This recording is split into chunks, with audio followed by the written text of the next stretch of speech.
찬송가 490장 같이 부르겠습니다.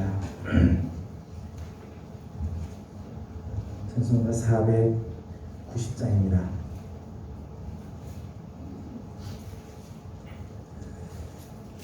주여 지난 밤 내 꿈에 되었으니 그 꿈 이루어 주옵소서.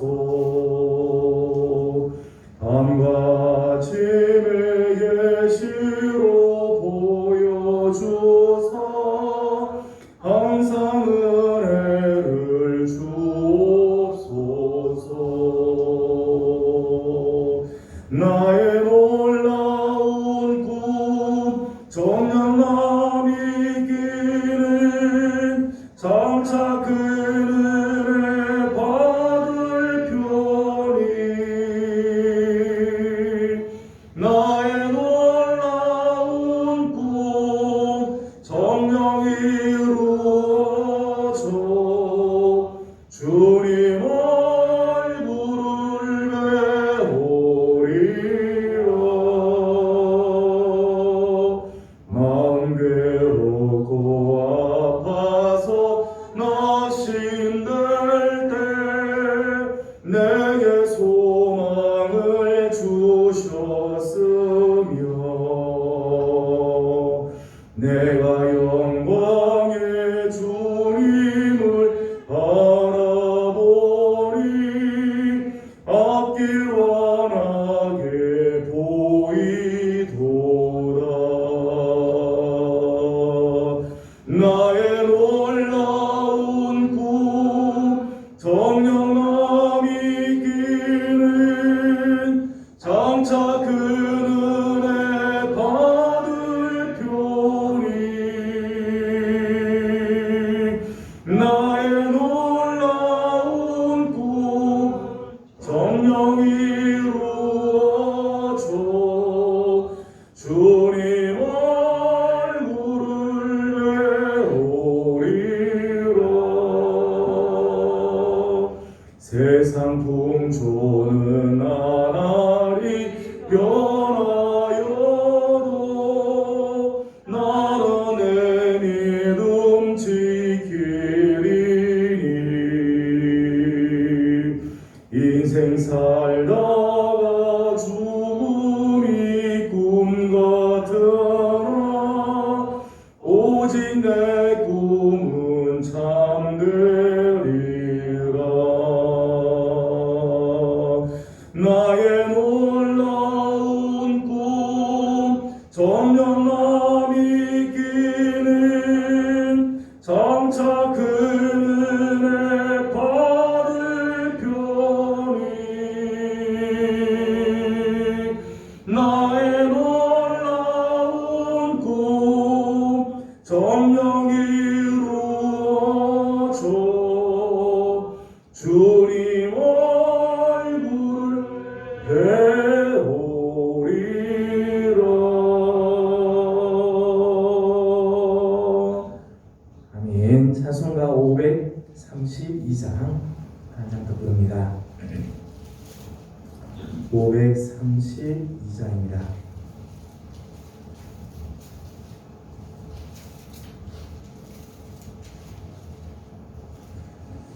주께로 한 걸음씩 왜 가지 않느냐. 내 죄를 자복하고 그 앞에 나가라.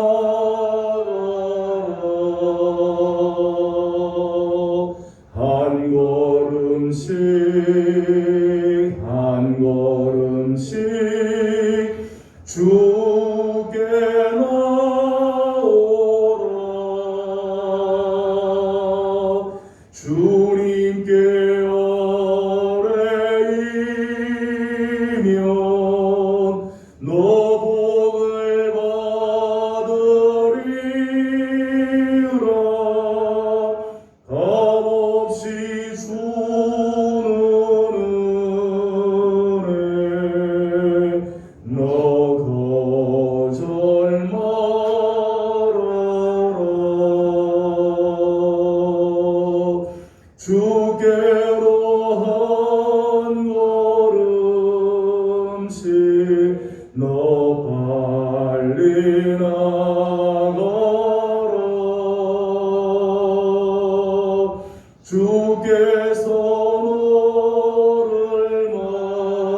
없이 주는 은혜 너 거절 말아라. 주께로 한 걸음씩 곧 와서 아뢰라. 기쁘게 너의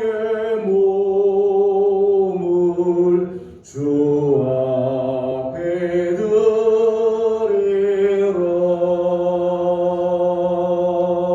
한 걸음씩 한 걸음씩 주께 나오라.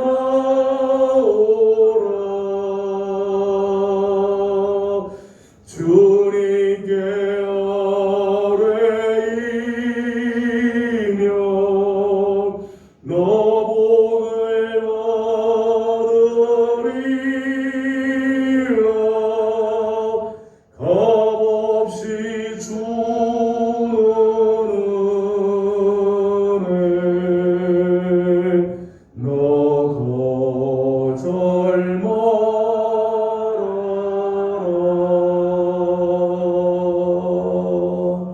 아멘. 다 같이 통성을 함께 기도하며 주님 앞에 나가도록 합니다. 오늘부터 사순절이 시작이 됩니다. 우리 걸음이 한 걸음씩 한 걸음씩 주님께로 가까이 가는 거룩한 걸음들이 되길 원합니다.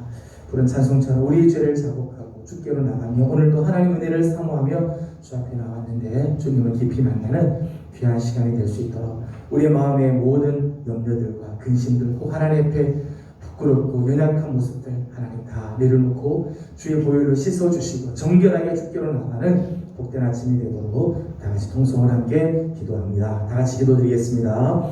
걸어가시고 자비하신 우리 아버지 하나님 은혜와 사랑을 감사드립니다. 오늘도 이 사랑하는 성도들을 주의 종으로 불러주시고 하나님 거룩한 은혜를 감사하며 하나님을 나옵니다. 아버지 하나님 시원한 시간 하나님 은혜를 기다리고 주의 은혜 없이 우리가 한 걸음도 하나님 우리를 나아갈 수 없는 이 담대한 삶을 다 걸고 살아갈 수 없는 사모하며 주의 앞에 나옵니다. 특별히 오늘 사순절을 하나님 이제 하나님 앞에 주셨는데 하나님 주께로 한 걸음씩 나아가게 하여 주시옵소서. 여러분 우리 영들이 깨어나게 하여 주시고 하나님께서 원하시는 거룩한 삶을 통하여 써나가는 나온 한 걸음들이 되도록 주님 역사하여 주시옵소서. 아침에도 하나님 은혜를 사모하고 주님 앞에 나아옵니다. 아버지 하나님 우리 사랑하는 성도들을 하나님께서 구워 살펴 주옵시고 오늘도 주의 거룩하신 은혜가 넘치기를 바랍니다. 하나님 우리 안에 있는 모든 그런 것들과 추가하고 악한 것들 하나님 염려와 근심들 세상에 쓸데없는 하나님 염려들이 하나님 우리 안에 있습니다. 내려놓고 주의 보혈로 우리를 정결하게 씻어 주셔서 이 시간 오직 하나님을 향하게 하여 주시고 주의 음성에 귀를 기울게 하여 주시며 우리 하나님 기뻐하시는 삶의 사랑을 우리 복된 성도들이 다 되게 주님 인도하여 주시옵소서. 하나님 앞에 나왔습니다. 하나님 오늘도 사랑하는 성도들은 한 사람도 하나님 외면하지 마시고 다 기억하여 주옵시며 하나님 오늘 만나는 아름다운 시간이 되도록 역사하여 주옵소서. 거룩하시고 자비로우신 우리들의 하나님 은혜와 사랑을 감사드립니다. 추운 아침이지만 오늘도 주의 은혜를 사모하여 정한 시간 주님 앞에 나와 예배하게 하여 주셨사오니 하나님 우리 예배를 기뻐 받아 주옵시고 이 자리에 주님께서 좌정하시고 임하여 주시는 아름다운 은혜가 임하게 도와 주시옵소서. 특별히 하나님 오늘부터 2021년 사순절이 시작이 되는데 하나님 사순절 기간 동안 하나님 우리의 심령이 주님께로 한 걸음씩 한 걸음씩 더 가까이 가는 아름다운 걸음들이 되게 하여 주시옵소서. 그동안 혹 기울었던 것 하나님 앞에 혹 온전하지 못하였던 것들 하나님 다 하나님 이번 기회에 새로워지게 하여 주시고 주님이 기뻐하는 모습으로 하나님 앞에 설 수 있게 도와주시옵소서. 오늘 아침도 사모하며 주님 앞에 나아옵니다. 하나님 우리 안에 있는 모든 연약한 것들과 하나님 앞에 불충한 것들 하나님의 말씀대로 살지 못했던 하나님의 우리의 부족한 부분들 하나님 앞에 다 내려놓습니다. 염려와 근심들 세상에 하나님 여러 가지 많은 근심들 하나님 이 시간 다 믿음으로 내려놓고 주의 보혈로 정결하게 씻어 주셔서 하나님 기뻐하시는 시간 우리 하나님을 만나는 시간이 되게 하여 주시옵소서. 한 사람도 그냥 왔다 그냥 가지 않게 하시고 우리 사랑의 하나님, 은혜 베풀어 주시기를 기뻐하시는 하나님을 만나는 귀한 아침 되게 하여 주시옵소서. 시종을 주님께 올려드립니다. 온 마음과 뜻과 힘을 다하여 영과 진리로 드리는 예배가 되게 하여 주시옵소서. 감사하며 예수님의 이름으로 간절히 기도드리옵나이다. 아멘. 오늘 우리 주신 하나님 말씀은 잠언 1장입니다. 잠언 1장 1절에서 33절까지 오늘 다시 한번 교독하도록 하겠습니다. 잠언 1장 1절에서 33절까지 함께 교독하겠습니다. 1절입니다. 다윗의 아들 이스라엘 왕 솔로몬의 잠언이라.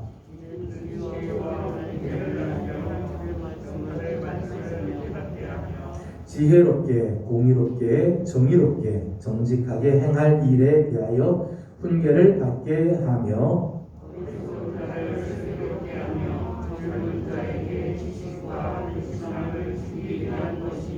지혜 있는 자는 듣고 학식이 더할 것이요 명철한 자는 지략을 얻을 것이라. 잠언과 비유와 지혜 있는 자의 말과 그 오명한 말을 깨달으라. 여호와를 경외하는 것이 지식의 근본이거늘 미련한 자는 지혜와 훈계를 멸시하느니라. 내 아들아, 네 아버지의 훈계를 들으며 내 어머니의 법을 따르라. 이는 내 머리에 아름다운 관이요 내 목에 금 사슬이니라. 내 아들아, 악한 자가 너를 따르라. 그들이 내게 말하기를 우리와 함께 가자. 우리가 가만히 엎드렸다가 사람의 피를 흘리자. 죄 없는 자를 까닭 없이 숨어 기다리다가 소같이 그들을 상처로 삼키며 무덤에 내려가는 자들같이 통으로 삼킨다. 우리가 온갖 보화를 얻으며 빼앗은 것으로 우리 집을 채우리니 너는 우리와 함께 지혜를 얻고 우리와 함께 정성을 내 아들아 그들과 함께 길에 다니지 말라. 내 발을 금하여 그 길을 밟지 말라.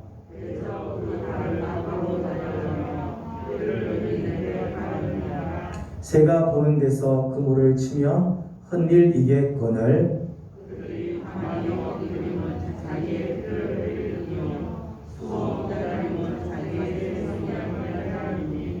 이익을 탐하는 모든 자의 길은 다 이러하여 자기의 생명을 잃게 하느니라.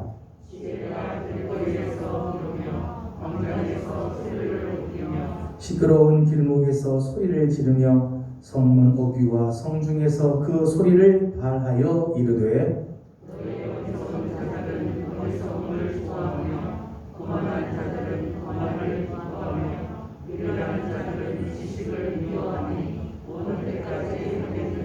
나의 책망을 듣고 돌이키라. 보라 내가 나의 영을 너희에게 부어주며 내 말을 너희에게 보이리라.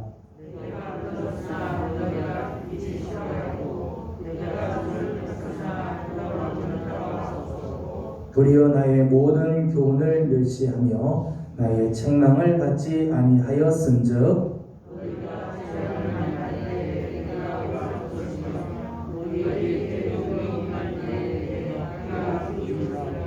너희의 두려움이 광풍같이 임하겠고 너희의 재앙이 폭풍같이 이루겠고 너희에게 근심과 슬픔이 임하리니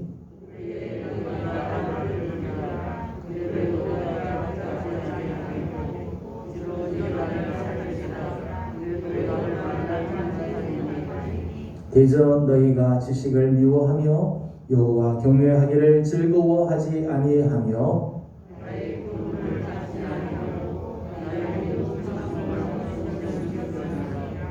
그러므로 자기 행위의 열매를 먹으며 자기 꾀에 배부르리라.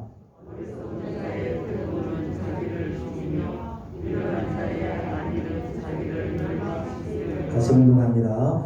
오직 내 말을 듣는 자는 평안히 살며 재앙에 두려움이 없이 안전하리라. 아멘.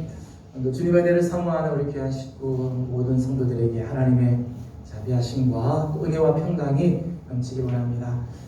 봄이 오는가 싶었더니 또 이렇게 갑자기 추워져서 한파주의보가 이렇게 내릴 만큼 많이 춥습니다. 그러나 추운 아침이지만 또 사모하며 하나님 앞에 나온 우리 귀한 식구들 주님의 은혜의 날개 아래 오늘도 품어주시기 원합니다. 교회 이름으로 보게 되면 오늘부터 2021년 사순절이 시작이 됩니다. 사순절은 부활절 전 40일, 주일을 뺀 40일, 주로 보게 되면 거의 한 7주 정도 되는데 7주간을 경건의 삶을 사는 그런 기간으로 정하죠. 부활절을 앞둔 40일, 약 7주간의 이 거룩한 순례의 기간이 사순절입니다. 이 사순절 기간 동안에 꼭 믿음의 분량에 따라 금식하시는 분도 계시고 또 절식을 하는 경우들도 있습니다. 또 절제를 하는 경우들도 있습니다. 게임이나 오락이나 과속이나 우리의 게으른 습관들을 절제하고 경건의 삶을 매진하는 그런 기간입니다. 특별히 우리 교회에서는 성경 필사 또 성경 통독의 이 기간들을 우리가 하나님께 드리려고 그렇게 합니다.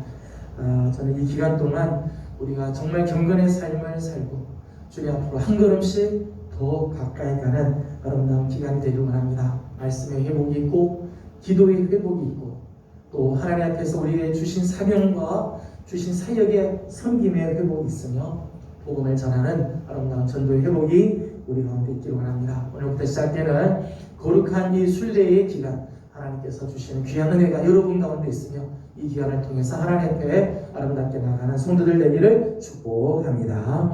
오늘은 계속해서 이제 잠언의 말씀을 이제 계속 공부를 하려고 합니다. 지난 시간에는 잠언 서론을 통해서 잠언 전체에 대한 말씀을 나눴고 오늘 이제 1장의 말씀을 함께 보려고 합니다. 먼저 1절 말씀을 보게 되면 1절과 2절을 같이 읽어보도록 하겠습니다. 1절, 2절 같이 봅니다. 시작. 다윗의 아들 이스라엘 왕 솔로몬의 잠언이라. 이는 지혜와 훈계를 알게 하며 명철의 말씀을 깨닫게 하며. 아멘. 이번 이제 솔로몬의 잠언이라 하겠습니다. 잠언이라고 하는 말을 우리어로는 미쉐레라고 합니다. 미쉐레라고 하는데 이 잠언은 인간의 경험을 압축하여 간결하게 표현한 경구나 혹은 속담 말합니다. 뿐만 아니라 선지자적인 예언이나 교훈시 또는 지혜자의 변론들을 의미하는 것입니다. 잠언이라고 하는 것은 단순한 속담이나 격언, 격구 정도가 아니라 선지자적인 예언도 이 안에 들어있고 또 교훈의 시가 담겨져 있으며 지혜자의 변론이 들어져 있다는 거죠. 이 솔로몬의 잠언을 준 목적이 뭐냐? 2절 말씀이죠. 지혜와 훈계를 알게 하며 명철의 말씀을 깨닫게 하기 위해서다. 잠언의 말씀을 통해서 우리는 지혜와 훈계와 그리고 명철의 말씀을 깨닫게 된다는 거예요. 잠언을 주신 목적이죠. 잠언. 그래서 그걸 통해서 지혜롭게, 공의롭게, 정의롭게, 정직하게 하나님 앞에서 살게 하기 위하였다 말씀합니다.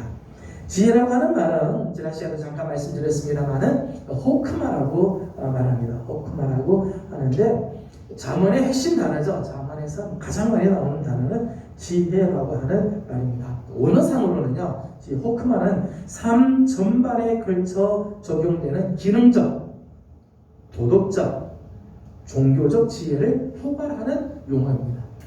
삶의 기능적인 도구, 기능적인 면에서의 이런 지혜, 또 한 걸음 더 나아가서는 도덕적으로 어떻게 살 것인가를 가르쳐주는 도덕적인 기능, 더 한 걸음 더 나아가서는 종교적인 지혜를 표현한다고 말할 수 있습니다. 그런데 잠언에서는 단순한 도구적인 지식이나 또는 사변적 학식, 머리만 똑똑하게 만드는 그런 지혜가 아니라 하나님께 대한 경건에서 발생하는 거룩한 통찰력을 의미합니다. 이 잠언의 아주 특이한 부분이죠. 세상에도 많은 속담과 격언들이 있습니다. 세상에도 많은 잠언이 있습니다. 이건 수평적인 관계죠. 이 땅에서 어떻게 하면 잘 살 수 있을까? 어떻게 하면 기능을 잘 발휘할 수 있을까? 좀 더 나가면 도덕적으로 어떻게 잘 살 수 있을까? 정도를 말할 수 있습니다. 그러나 성경에 나오는 잠언에 또 하나의 차원이 있죠. 그건 수직적인 관계죠. 이 잠언을 통해서 하나님 앞에서 어떻게 살까? 하나님이 기뻐하는 삶이 뭔가를 알려주는 수평과 수직의 만남이 이 잠언 안에 있다고 말할 수 있습니다. 그것이 바로 지혜이죠. 훈계라고 하는 것은 훈계는 무사르라고 합니다. 무사르, 우리는 무사르라고 하는데 물리적인 힘이나 혹은 말로 징계하다 혹은 견책하다 이런 뜻이에요. 이 훈계라고 하는 말은 징계하는 것 또는 견책하는 것. 말로 야단을 치든지 아니면 회초리를 들고 이렇게 견책하든지 이거를 이제 훈계라고 이야기합니다. 훈계는 실천적 의미에서의 교육. 단순히 지식을 전해주는 게 아니라 실천적인 삶에서 진짜 내 삶이 변화되고 내 삶이 온전해지게 하기 위한 도덕적인 훈련을 의미한다는 거예요. 명철의 말씀이라고 할 때 명철은 히브리어로는 비나라고 하는데 비나는 참과 거짓, 선과 악 사이를 분별할 줄 아는 능력, 이건 구분하는 능력을 명철이라고 이야기를 해요. 명철의 말씀이라고 하는 것은 그러한 제 상황에 판별 기준이 되는 하나님의 말씀을 가리켜요. 그러니까 이제 나오는 잠언에 나오는 지혜와 훈계, 명철 사실은 다 같은 바운더리 안에 있는 건데 좀 더 구분하면 이렇게 구분할 수 있지만 전반적으로 보게 되면 잠언에 나오는 이 모든 말씀은 우리로 하여금 참과 거짓이 무엇인가 또 선과 악이 무엇인지를 분별할 줄 알고 구분할 줄 아는 그런 능력을 주고 그것이 이 하나님의 말씀 속에 하나님께서 이것을 담겨두었다는 거죠.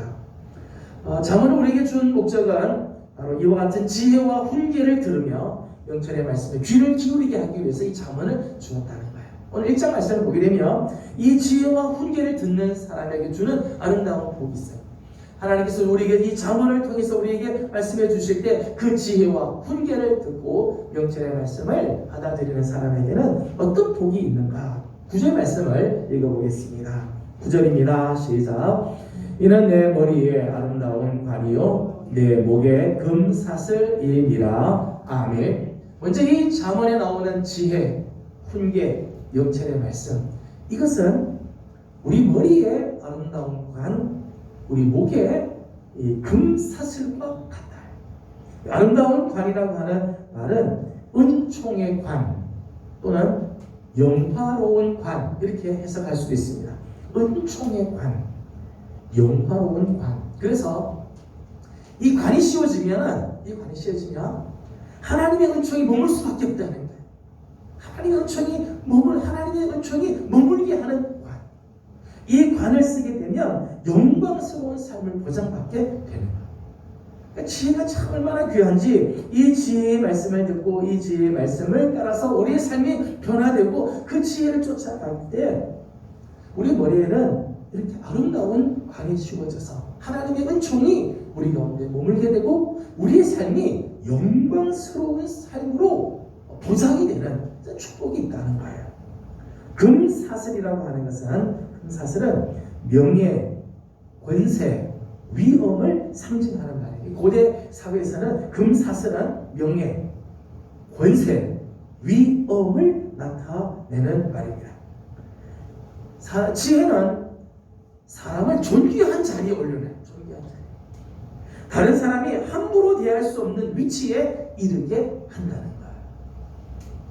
창세기 41장 말씀을 보게 되면 요셉이 애굽에 종으로 팔려오잖아요. 종으로 팔려오고 보디발의 집에서 있다가 또 모함을 당해서 죄수의 자리에 들어가기도 하죠.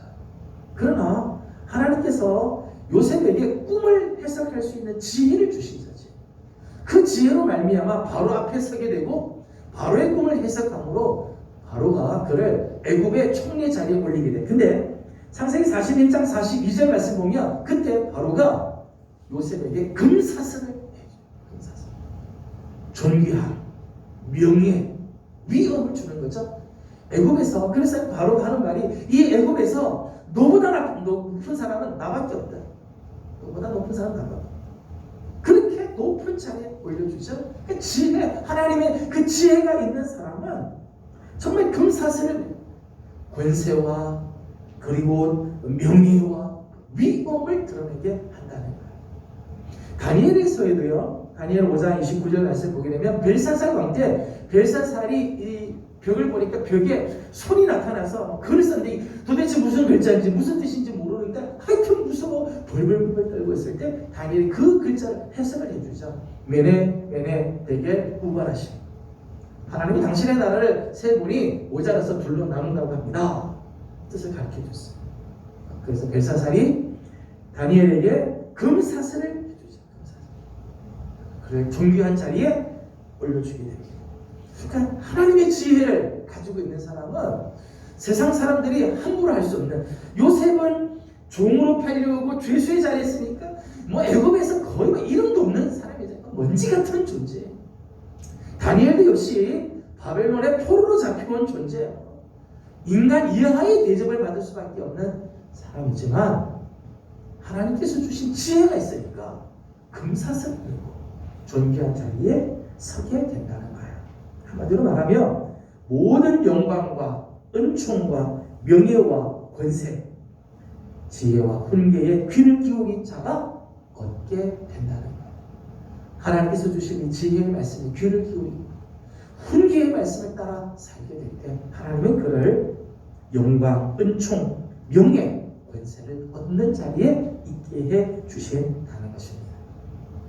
지혜와 훈계를 우리가 깨닫고 그것을 들어야 하는 또 하나 이유, 또 지혜와 훈계를 잘 따르는 자에게 주시는 복은 악의 길에 다니지 않게 한다는 것입니다. 15절과 16절 말씀을 보게 되면 이렇게 말씀을 합니다. 15절, 16절을 같이 보겠습니다. 시작. 내 아들아, 그들과 함께 길에 다니지 말라. 내 발을 금하여 그 길을 밟지 말라. 대저 그 발은 악으로 달려가며 피 흘리는데 빠름이니라. 아멘. 지혜는 선한 길과 악한 길을 분별할 수 있는 능력을 주죠. 이 길이 지금 바른 길인가? 잘못된 길인가? 이게 정말 복된 길인가? 아니면 이게 망할 길인가? 하나님이 기뻐하는 길인가? 기뻐하지 않은 길인가를 분별할 수 있게 해 준다는 거예요. 이 지혜. 미련한 자는 선과 악을 구분하지 못하죠. 그저 눈앞에 보이는 이익을 그냥 쫓아가는 거예요. 눈앞에 보이는 그것만을 쫓아가지 이게 진짜 바른 길인지 이게 바른 옳은 길인지 이게 정말 선한 길인지 분별하지 못한다는 거예요. 자, 11절에서부터 13절까지 말씀을 보면 사람들이 이런 이야기를 한다는 거예요. 내용은 이런 내용입니다. 야, 우리가 함께 가만히 엎드렸다가 지나가는 사람, 죄 없는 사람이라 할지라도 가만히 있다가 그 사람을 뺏어서 우리가 통째로 삼키자. 그리고 나서 우리 전대 하나에다 다 넣어서 제비 뽑아서 우리 다 같이 나눠 가지자. 이렇게 사람들이 이야기를 한다는 거예요. 손쉽게 사는 법이죠. 손쉽게 사는 법. 근데 이게 옳은 길인지 이것이 악한 길인지 미련한 자는 구분하지 못하니 거기에 그냥 같이 가게 되죠. 같이 가게 돼요. 그렇게 삶을 살면 18절과 19절 말씀 보니까 이렇게 말씀했어요. 18절 19절 다 같이 읽겠습니다. 시작.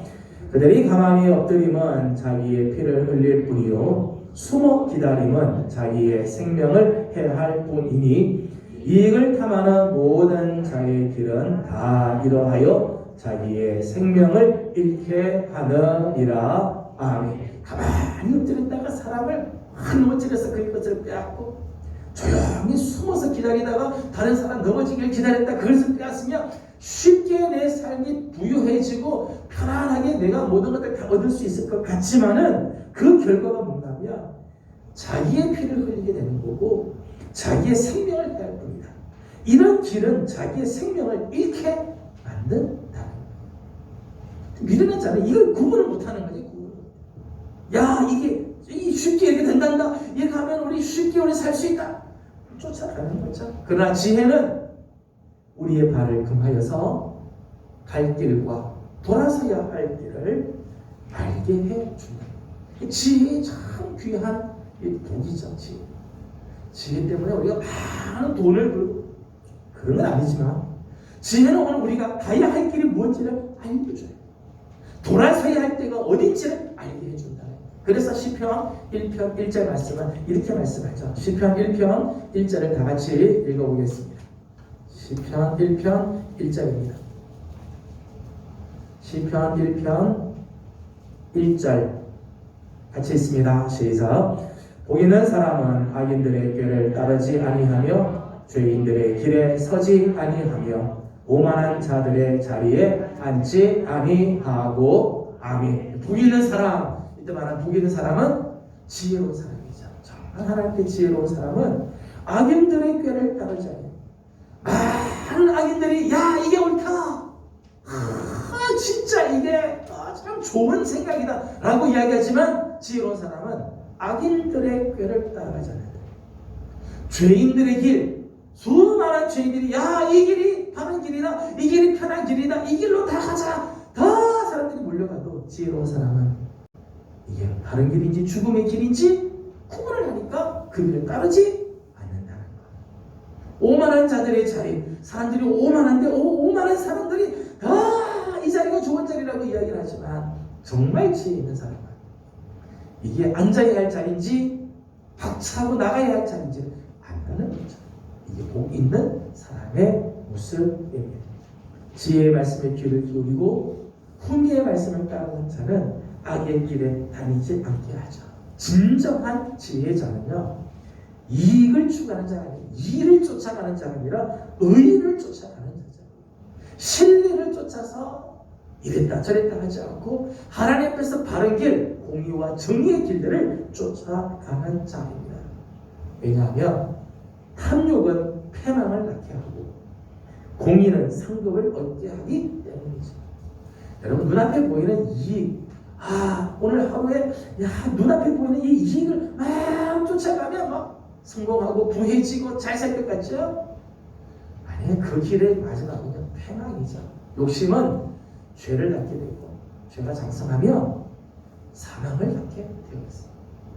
눈앞에 있는 이익을 쫓아가면 반드시 그 길은 패망의 길을 가게 되어 있어요. 지혜를 쫓아서 이게 정말 바른 길인지 하나님이 기뻐하시는 길인지 하나님 앞에서 복된 길인지를 잘 알고 가야 되죠. 지혜를 쫓는 자에게 주시는 아름다운 축복입니다. 악의 길에 다니지 아니하고 선한 길을 구별할 줄 알게 해 주신다는 것. 세 번째는 이 지혜와 훈계를 듣게 될 때 주시는 또 하나의 축복입니다. 32절, 33절을 같이 읽도록 하겠습니다. 32절, 33절입니다. 시작. 어리석은 자의 퇴보는 자기를 죽이며 미련한 자의 안일은 자기를 멸망시키려니와 오직 내 말을 듣는 자는 평안히 살며 재앙의 두려움이 없이 안전하리라. 아멘. 지혜의 말씀과 훈계의 말씀을 듣는 사람에게는 참된 평강이 임하게 된다는 거죠. 지혜는 다가오게 될 재앙을 피하게 합니다. 지금 다가오는 그 재앙을 피하게 합니다. 그래서 그런 사람들이 재앙을 당하는 순간에도 평안을 유지하고 평안을 누리게 해준다는 거예요. 여러분, 지금 당장 내가 얼마나 많은 소유를 가지고 있느냐, 사실상 중요하지 않아요. 얼마의 소유를 가지고 있느냐, 이게 참 중요하지 않아요. 우리가 작년에 이제 코로나라고 하는 이 팬데믹 대재앙의 시기를 우리가 지나갔습니다만은 얼마나 소유를 많이 가지고 있느냐, 이건 다가오게 될, 잠시 후 다가올 재앙 앞에서는요 무용치입니다. 아무리 소유가 많아도요, 재앙이 한번 다가오면 가지고 있는 소유가 아무 소용이 없게요. 더더욱 종말의 재앙 앞에서는요 무익한 것들. 마지막 날에 다가올 그 재앙, 마지막 종말의 시기에는요, 내가 지금 얼마나 많이 가지고 있느냐, 이게 아무 쓸모가 없는 거죠. 전쟁을 한번 치르게 되면, 전쟁을 경험하신 분들도 계시겠습니다만, 전쟁을 치르고 보면요, 통장에 얼마나 돈이 많으냐, 아무 소용없어요. 이게 뭐 통장이야 종이 쪽지죠. 공항이 한번 찾아오면은, 경제 공항이 오면은 돈이 그냥 종이 쪽지예요.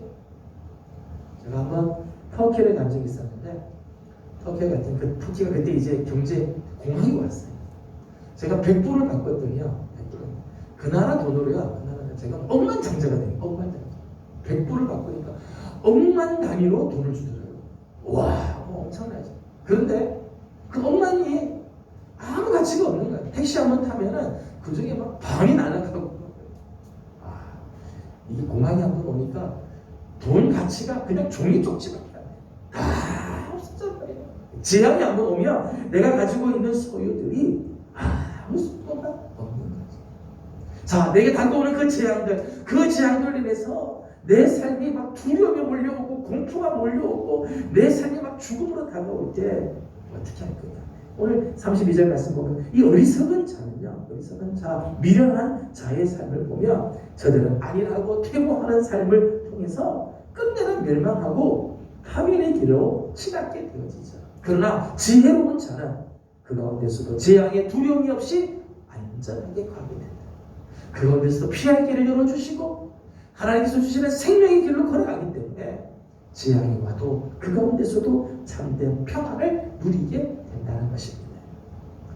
우리 사랑하는 귀한 우리 예명의 성도 여러분들, 맞이하는 2021년 우리 사랑하는 종들의 걸음이 늘 지혜와 훈계의 말씀을 듣고 하나님의 말씀을 쫓아가며 하나님의 말씀대로 살아가는 우리 복된 성도들이 다 되기를 소망합니다. 정말 지혜의 길을 쫓아가는 자, 아름다운 금사슬을 하나님께서 허락해 주시고 악의 길에 다니지 않게 하며 재앙을 만나도 그 가운데서도 참된 평강을 누리게 해 주십니다. 저는 이런 귀한 삶을 살아가는 우리 성도들 되기를 주의 이름으로 소망합니다. 7절 말씀을 읽어보겠습니다. 7절 다 같이 읽습니다. 시작. 여호와를 경외하는 것이 지식의 근본이거늘 미련한 자는 지혜와 훈계를 멸시하느니라. 아멘. 소개도 말씀드리고 지난 시간에도 말씀드렸습니다만은 이 호크마 잠언에서 말씀하는 이 지혜는 단순히 이 땅에서 얼마나 잘 사느냐, 얼마나 똑똑하느냐 이게 중요하지 않죠.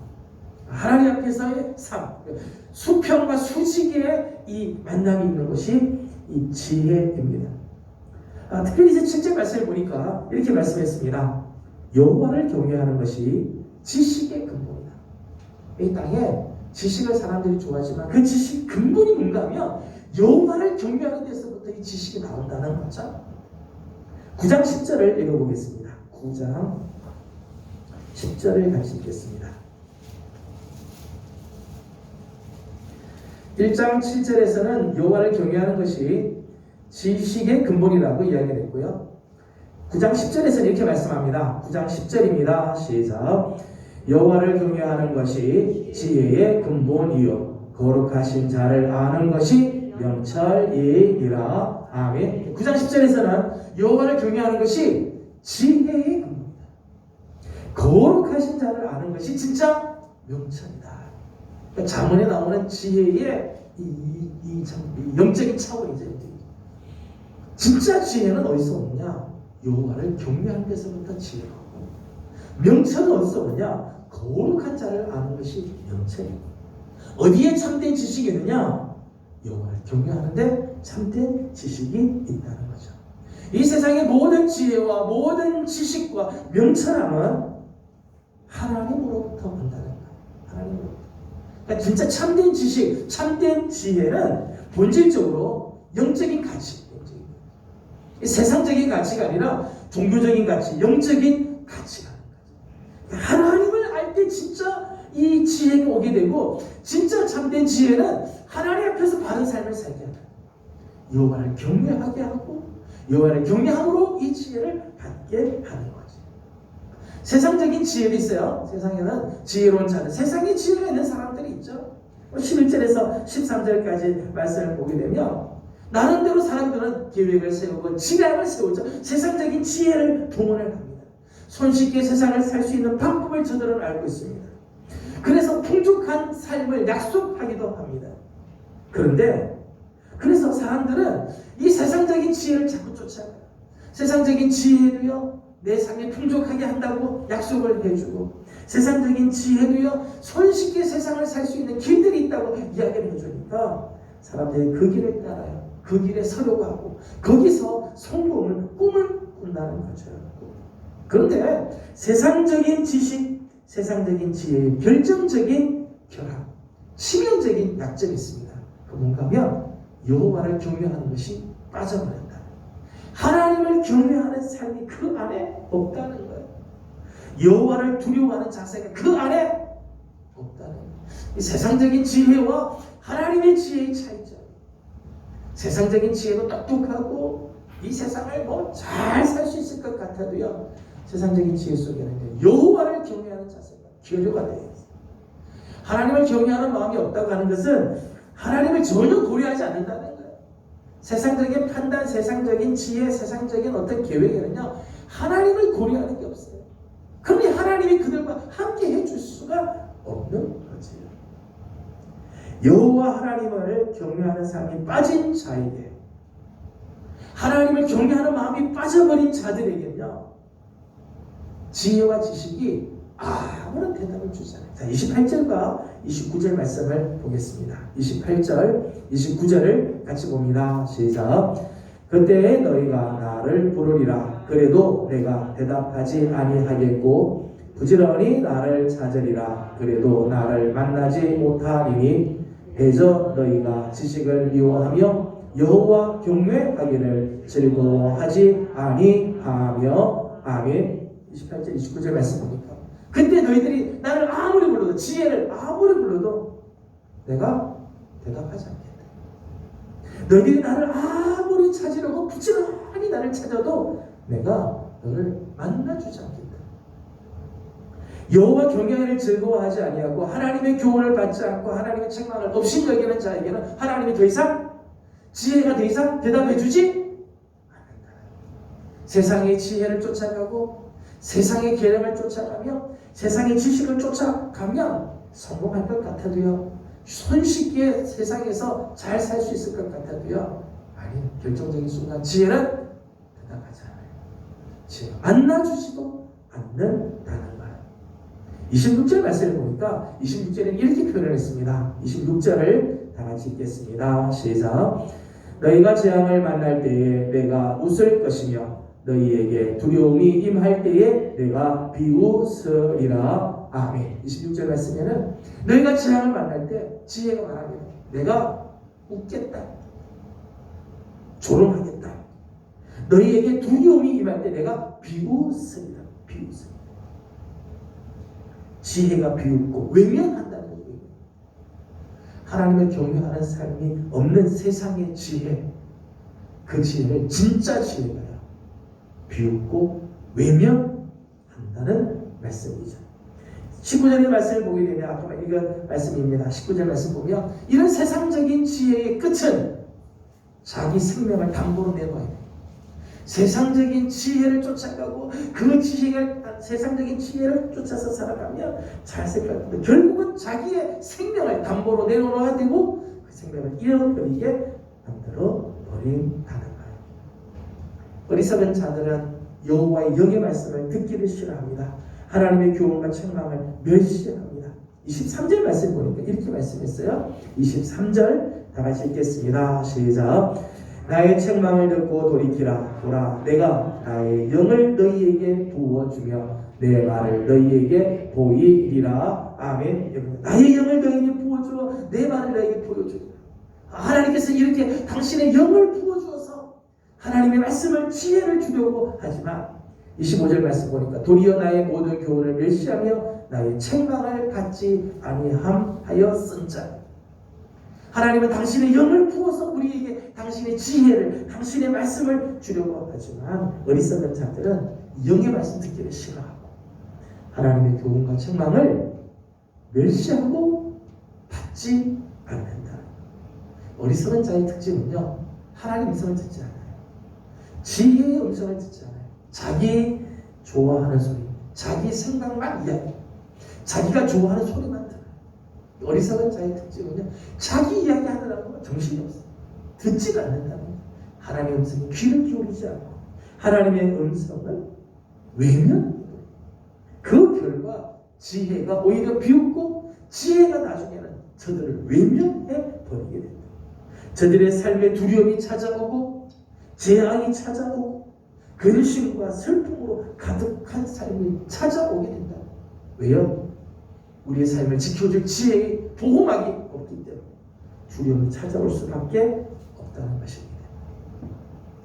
20절과 21절 말씀을 읽어보겠습니다. 20절, 21절 같이 보겠습니다. 시작. 지혜가 길거리에서 부르며 광장에서 소리를 높이며 시끄러운 길목에서 소리를 지르며 성문 어귀와 성중에서 그 소리를 말하여 이르되 아멘. 10절 11절 말씀 지혜의 또 하나의 특징이 나옵니다. 그래서 지혜가 길거리에서 부르며 광장에서 소리를 높이며 시끄러운 길목에서 소리를 지르며 성문 어귀 성중에서 그 소리를 말하여 이르되. 지혜의 말씀이요 사실 어디 숨겨져 있는 게 아니에요. 온 세상에 하나님께서 당신의 지혜가 막 외치고 소리를 지르고 소리를 말하고 막 부르고 하고 있다는 거죠. 귀를 기울이면 어디서든지 하나님의 음성을 들을 수 있는데 하나님께서 주시는 지혜를 얻을 수 있다는 거죠. 오늘 우리가 정말 하나님의 말씀에 관심 있고 하나님에게 주의를 집중하고 오늘 우리의 귀를 하나님께로 향하며 하나님께서 우리에게 주시는 말씀이 온 우주 속에 가득 차 있다는 거죠. 어리석은 사람은 이 소리가 안 들리는 거죠. 우리 하나님께서 막 길거리에서도 말씀을 해주시고 막 하나님 성 안에서도 성 어귀에서도 막 소리를 질러 외치는데도 안 들리는 거예요. 여러분 우리 귀라고 하는 게 참 묘해서요. 우리 귀가 알아들을 수 있는 주파수가 이렇게 있잖아요. 요 주파수 안에 있으면 알아듣는데 그거보다 밑에 있어서 아주 작은 소리도 잘 안 들리고요. 이 주파수보다 더 큰 소리도요 안 들려요. 어마어마한 웅장한 소리인데 이 주파수보다 더 큰 소리가 울리면 못 알아들어요. 귀가 안 들리는 거예요. 작아도 안 들리고 커도 안 들리고 우리는 그 정도밖에 못 듣는 거죠. 우리 관심은 그거밖에 안 되는 거예요. 오늘 하나님께서 우리에게 주시는 말씀은 때로는 세미한 음성으로 어느 때는 천둥과 같이 말씀하는데 어리석은 자는요 못 알아듣는 거예요. 지혜로운 사람은 그 음성을 듣지. 어디를 가도 주의 음성이 다 들려오고 세미하게 들려주시는 주의 음성이 막 들려오고 33절 말씀 보면 내 말을 듣는 자는 평안히 살며 재앙에 두려움이 없이 안전하며. 들려오는 주님의 음성을 붙잡는 사람, 내 귀에 하나님의 음성이 들려오는 사람, 그 말씀을 듣고 사는 사람은 평안히 살고 재앙의 두려움이 없이 안전하게 살 것이다. 저는 우리 사랑하는 귀한 예배의 성도들에게 하나님 이런 귀한 복을 허락해 주시기를 소망합니다. 하나님의 음성이 하나님 음성이 들린다는 게 참 축복이에요. 하나님의 말씀이 들려오는 게 축복이죠. 귀를 기울여 어디서든지 들려주시는 하나님의 음성을 듣고 그 말씀에 순종함으로 평안히 살며 재앙의 두려움이 온다 할지라도 그 앞에서 안전하게 살아가는 우리 복된 성도들 다 되어지기를 주님의 이름으로 소망합니다. 기도드리겠습니다. 거룩하신 우리 하나님 은혜와 사랑을 감사드립니다. 오늘도 우리 사랑하는 귀한 성도들 주의 전으로 불러주시고 자문의 말씀을 통해 오늘 이 시대를 살아가는 우리들에게 주시는 하나님의 지혜를 얻게 하여 주시니 감사드립니다. 하나님 오늘 우리가 이 지혜와 훈계의 말씀을 듣고 살 때 이 말씀이 우리의 머리에는 아름다운 감이 되고 우리의 목에는 금사슬과 같이 존귀하게 영광스럽게 은혜가 충만한 삶을 살게 해 주실 줄로 믿습니다. 이 지혜의 음성에 귀를 기울일 때 악의 길에 빠지지 아니하고 참된 평강을 얻게 되는 줄로 압니다. 아버지 하나님 원하옵기는 우리 사랑하는 우리 예배의 모든 성도들 2021년 올 한 해 세상의 지혜를 쫓아가고 세상의 헛된 소리에 귀 기울여 쫓아다니지 말고 하나님의 지혜의 말씀에 귀를 기울이며 그 말씀을 쫓아가는 복된 성도들이 다 되게 도와주시옵소서. 여호와를 경외하는 삶이 빠져버린 지혜 아무 소용이 없고 그 지혜는 오히려 우리의 인생을 참 부끄럽게 만드는데 하나님 늘 여호와를 경외함으로 하나님께서 주시는 지혜의 삶을 사는 성도들 우리들의 자녀들이 다 되게 도와주시옵소서. 오늘도 기도의 제목들을 가지고 나옵니다. 간구하는 기도들 주께서 응답하시고 아름다운 은혜로 함께하여 주시옵소서. 감사하며 예수님의 이름으로 기도드리옵나이다. 아멘. 하늘에 계신 우리 아버지의 이름을 거룩하게 하시며 아버지의 나라가 오게 하시며 아버지의 뜻이 하늘에서와 같이 땅에서도 이루어지게 하소서. 오늘 우리에게 일용할 양식을 주시고 우리가 우리에게 잘못한 사람을 용서하여 준 것 같이 우리 죄를 용서하여 주시고 우리를 시험에 빠지지 않게 하시고 악에서 구하소서. 나라와 권능과 영광이 영원히 아버지의 것입니다. 아멘. 주신 말씀을 기억하면서 우리 계속해서 기도하도록 하겠습니다. 오늘 주신 말씀처럼 여호와를 경외하는 지식이 우리 가운데, 여호와를 경외함으로 얻는 지혜가 우리 가운데 있도록 함께 기도하도록 합니다. 세상의 지혜, 세상의 지식 좋아 보여도 그걸 쫓아가지 말고 하나님 경외하는 지식이 있도록 함께 기도합니다. 오늘부터 시작되는 사순절 기간 동안 정말 지혜의 말씀과 함께하며 하나님 은혜 가운데 거하도록 함께 기도하고 교회와 나라와 민족과 우리 가정을 위해서 부족한 종을 위해서 기도해 주시기 바랍니다. 교육자님들은 교육자 모임 있습니다. 참석해 주시기 바라고 우리 모두 다 함께 기도하고 개인적인 기도 제목들 주님께 올려드리고 돌아가도록 합니다. 기도하겠습니다. 거룩하시고 자비로우신 우리 하나님,